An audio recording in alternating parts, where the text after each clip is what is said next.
Good morning students.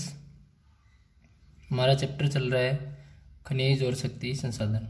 इसमें हम कर रहे हैं प्राकृतिक गैस।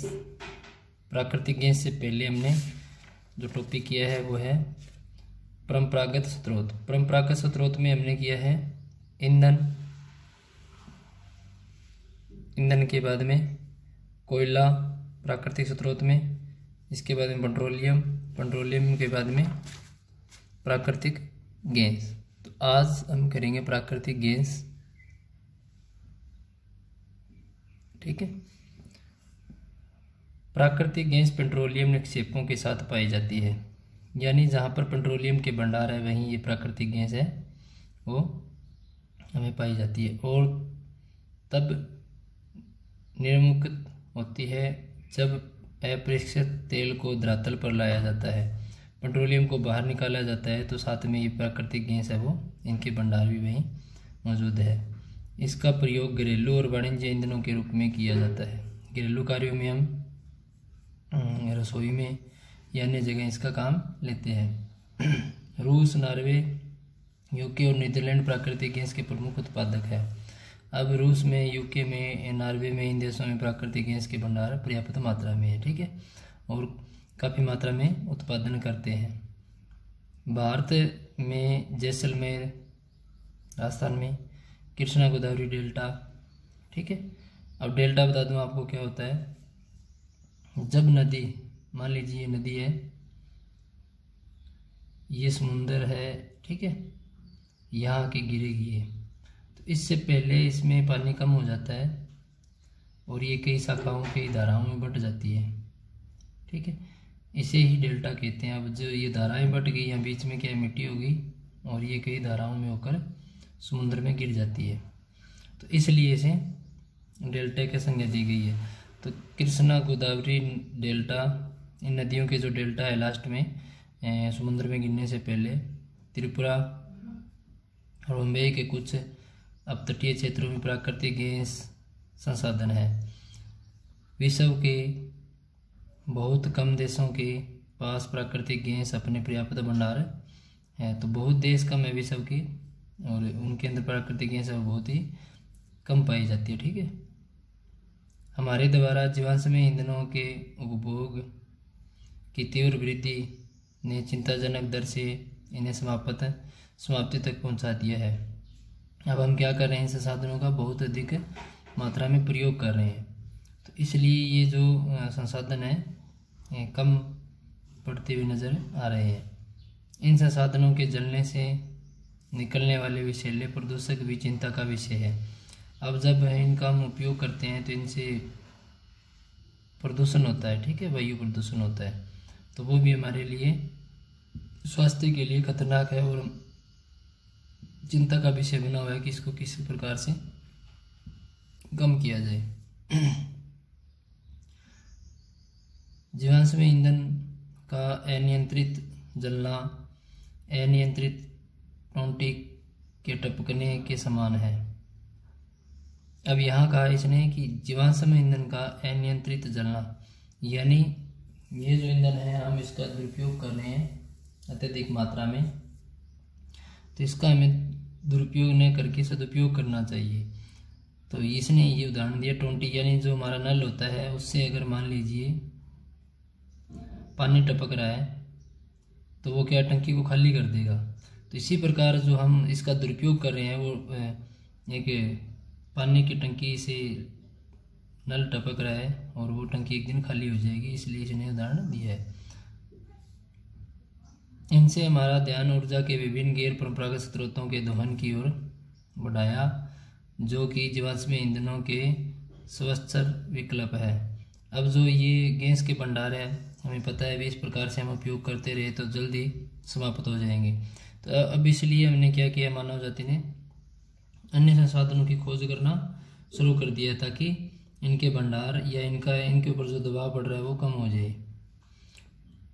आगे है जल विद्युत। बांधों में वर्षा जल अथवा नदी जल ऊंचाई से गिरने के लिए संग्रहित किया जाता है। बांध के अंदर से पाइप के द्वारा बहता जल बांध के नीचे स्थित टरबाइन के ऊपर गिरता है। घूमते हुए ब्लेड जनरेटर को विद्युत के लिए घुमाते हैं। यह जल विद्युत कहलाती है। विद्युत उत्पन्न करने के बाद जो जल बहता है उसका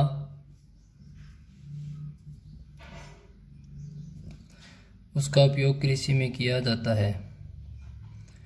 विश्व की ऊर्जा का 1/4 हिस्सा जल विद्युत से उत्पन्न होता है। विश्व में जल विद्युत के अग्रणी उत्पादक देश पराग्वे, नॉर्वे, ब्राज़ील और चीन है।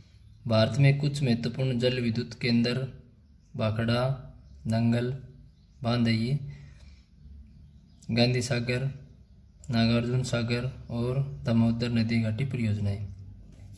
तो इस प्रकार ये बांध बनाकर भारत के अंदर भी ये बांध है। ये नदी आ रही है, इसके ऊपर ये इसको पानी को रोका गया है। ठीक है, पानी को आगे छोड़ा जाएगा तो यहाँ बड़ी बड़ी मशीनें लगाकर यहाँ से अब जल ऊपर इनके ऊपर गिरेगा, फिर ऊर्जा उत्पन्न होगी और उसको इकट्ठा कर लिया जाएगा। तो इस प्रकार ये बांध बनाकर नदी को जल को इकट्ठा करके उसके बाद में आगे छोड़ा जाता है। तो बहुत सारे भारत के अंदर परियोजनाएं हैं वो चलाई गई है बांध बनाकर, और उन बांधों से मछली पालन का कार्य है या फिर ऊर्जा प्राप्त करने का कार्य है या अन्य प्रकार का कार्य है वो संपन्न किया जाता है। आगे देखा जाए तो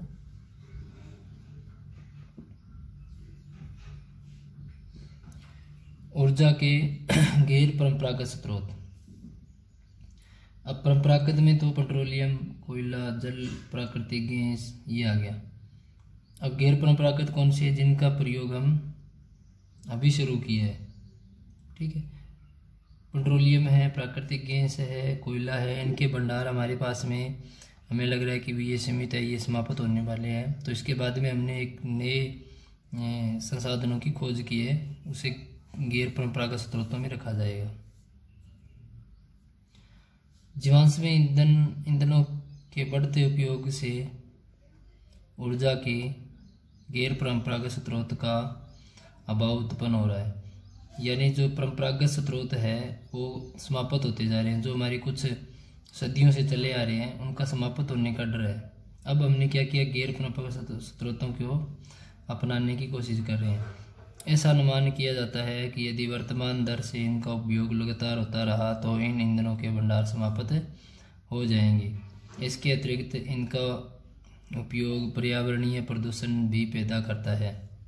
अब जो परंपरागत स्रोत है उनसे पर्यावरण प्रदूषण भी पैदा होता है। इसलिए गैर परंपरागत स्रोत जैसे ऊर्जा, सौर ऊर्जा, सूर्य के प्रकाश से जो ऊर्जा प्राप्त होती है, पवन ऊर्जा, हवा चलती है तेज गति से तो वहाँ पवन चक्कियाँ लगाकर उनसे ऊर्जा प्राप्त की जाती है। ज्वारीय ऊर्जा, समुद्र में पानी ऊपर उठता है और नीचे गिरता है, उसे ज्वार भाटा कहा जाता है। जब ऊपर पानी उठता है तो एक पावर होती है, एक शक्ति होती है, जब नीचे गिरता है तो भाटा, यानी जब नीचे और ऊपर जल होता है तो वहाँ से भी ऊर्जा प्राप्त की जाती है, जो कि नवीकरणीय है। नवीकरणीय करता है दोबारा प्राप्त की जा सकती है, जल्दी से के उपयोग की आवश्यकता है। तो इस प्रकार हमें इस प्रकार की ऊर्जा की आवश्यकता है जो दोबारा प्राप्त है आसानी से हमें हो जाए। तो ये अब तीनों इसमें उदाहरण दिए। सौर ऊर्जा, सुबह सूरज शाम तक ऊर्जा देता रहेगा, जितनी मर्जी ऊर्जा आप इकट्ठी कर सकते हो। पवन ऊर्जा, हवाएं चल रही है कुछ क्षेत्रों में तेज तो वहाँ। उसके बाद में ज्वारीय ऊर्जा, समुद्र का जल ऊपर और नीचे होता रहता है, ठीक है, चंद्रमा की आकर्षण शक्ति के कारण। तो इस प्रकार ये भंडार हमारे पास में पर्याप्त मात्रा में और इनका कोई नापतोल नहीं है। तो हम अब आपका यहाँ से क्वेश्चन है, ऊर्जा के परंपरागत स्रोतों का वर्णन कीजिए। इसमें आंसर रहेगा आपका, ऊर्जा के परंपरागत स्रोत वे हैं जो लंबे समय से सामान्य उपयोग में लाए जा रहे हैं। ईंधन और जीवाश्म ईंधन परंपरागत ऊर्जा के दो मुख्य स्रोत है। ठीक है, यहाँ तक लिखने के बाद में आगे जो इसका आंसर रहेगा वो आपको लिखना है। दो मुख्य स्रोत है ऊर्जा के, परंपरागत स्रोत निम्न प्रकार से हैं। निम्न प्रकार में उसके बाद में नंबर 1 कोयला। ठीक है, कोयला, कोयले में आगे व्याख्या करोगे आप। यह बहुतायत में पाए जाने वाला जीवाश्म ईंधन है। इसका उपयोग घरेलू ईंधन उद्योगों जैसे लोहा और इस्पात, वाष्प इंजनों और विद्युत उत्पन्न करने में किया जाता है। ठीक है, कोयले से प्राप्त विद्युत को तापीय ऊर्जा कहा जाता है। यहाँ तक करने के बाद में फिर नंबर 2, ये आपको यहाँ लिखना है। उसके बाद में नंबर 2 पेट्रोलियम।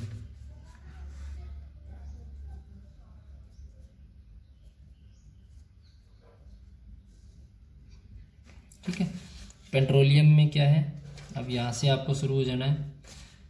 पेट्रोल जिससे आपकी कार चलती है और तेल जो आपकी साइकिल को चरमराने से रोकता है, दोनों ही शुरुआत गाढ़े काले द्रव से होती है जिसे पेट्रोलियम कहते हैं। यह सेलों की परतों के मध्य पाया जाता है। इसका वेधन अपतटीय व तटीय क्षेत्रों में स्थित तेल क्षेत्रों में किया जाता है। ठीक है, यहाँ तक किया जाता है। इसके बाद में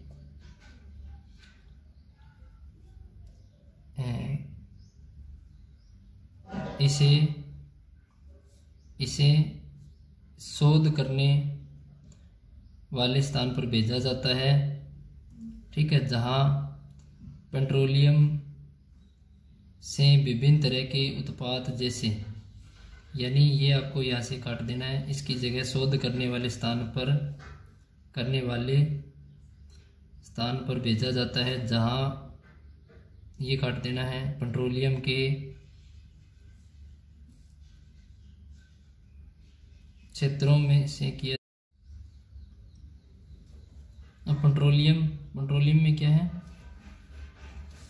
नंबर 2 पेट्रोलियम। ठीक है, इसका आंसर में पेट्रोलियम जिससे आपकी कार चलती है, तेल जो आपकी साइकिल को चरमराने से रोकता है, दोनों की शुरुआत गाढ़े द्रव से होती है जिसे पेट्रोलियम कहते हैं। यह सेलों की परतों के मध्य पाया जाता है और इसका वेधन अपतटीय व तटीय क्षेत्रों में स्थित तेल क्षेत्रों से किया जाता है। इसके बाद में आपको चलना है नीचे। ठीक है, इससे विभिन्न प्रकार के, ये लाइन आपको जोड़नी है। इससे विभिन्न प्रकार या विभिन्न तरह के उत्पाद जैसे डीजल, पेट्रोल, मिट्टी का तेल, मोम, प्लास्टिक और स्नैक तैयार किए जाते हैं। पेट्रोलियम और इससे बने उत्पादों को काला सोना कहा जाता है। यहाँ तक ये आपका 2 नंबर में आएगा। इसके बाद में 3 नंबर, पॉइंट नंबर 3 इसी क्वेश्चन में आंसर में प्राकृतिक गैस।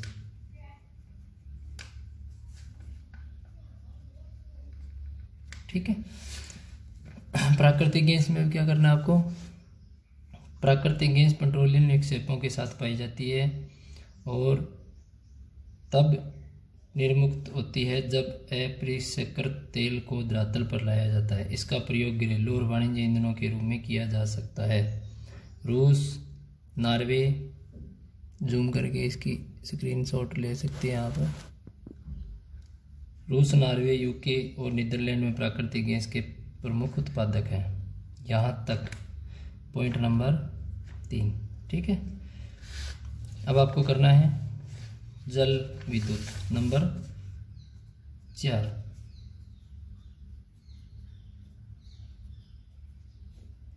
अब इसमें लिखना है आपको जल विद्युत में, जल विद्युत बांधों में वर्षा जल अथवा नदी जल सिंचाई से गिराने के लिए संग्रहित किया जाता है। बांध के अंदर से पाइप के द्वारा बहता जल बांध के नीचे स्थित टरबाइन के ऊपर गिरता है। घूमते हुए ब्लेडर जनरेटर को विद्युत के लिए घुमाते हैं। यह जल विद्युत कहलाती है। विद्युत उत्पन्न करने के बाद जो बहता है उसका उपयोग कृषि कार्यों में किया जाता है। ठीक है। तो इस प्रकार आप यहाँ तक इसका लेना आंसर। तो ये आपके क्वेश्चन है, ऊर्जा के परंपरागत स्रोत का वर्णन कीजिए, सारा कंप्लीट। राइट एंड लर्न, ये आपको